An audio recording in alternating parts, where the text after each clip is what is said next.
শেখ হাসিনা বা আওয়ামী লীগ কোনোদিন পালায় না। ঠিক 4 দিন পরই 5ই আগস্ট সোমবার প্রধানমন্ত্রীর পদ ছেড়ে দেশান্তরী হয়েছেন শেখ হাসিনা। তার এই দেশ ত্যাগের মধ্য দিয়ে সব দম্ভের পতন হয়েছে, বিজয় এসেছে আন্দোলনকারী ছাত্র জনতার। আন্দোলনের মধ্য দিয়ে স্বৈরশাসকের পতন ঘটিয়ে নতুন ইতিহাস গড়েছে তরুণ প্রজন্ম।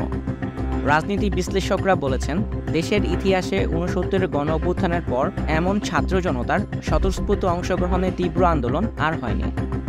ছাত্রদের কোটা সংস্কার আন্দোলন থেকে গণ অভ্যুত্থানের রূপ নেয়া বিক্ষোভে সরকারের নির্দেশে আইন শৃঙ্খলা বাহিনীর গুলিতে শত শত প্রাণ নিভে যায়।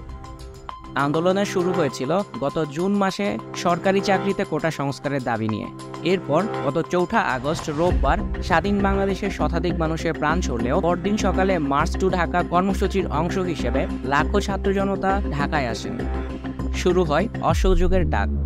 4 দফার এই আন্দোলন ঘটনার পরিক্রমায় 9 দফা এবং সবশেষে সরকার পতনের 1 দফায় গড়ায় গত শনিবার। শেষ সময়েও অতিরিক্ত বল প্রয়োগ এবং আরও রক্তপাতের মাধ্যমে ক্ষমতা ধরে রাখতে চেয়েছিলেন শেখ হাসিনা। দেশ ছাড়ার আগে গতকাল 5ই আগস্ট সোমবার সকাল 10:30 থেকে প্রায় 1 ঘন্টা রাষ্ট্রীয় বিভিন্ন বাহিনীর শীর্ষ কর্মকর্তাদের চাপ দিয়েছিলেন তিনি। তবে পরিস্থিতি যে একেবারে নিয়ন্ত্রণের বাইরে সেটা তিনি কিছুতেই মানতে চাচ্ছিলেন না। পরে পরিবারের সদস্যরা সহ বোঝানোর পর পদত্যাগে রাজি হন।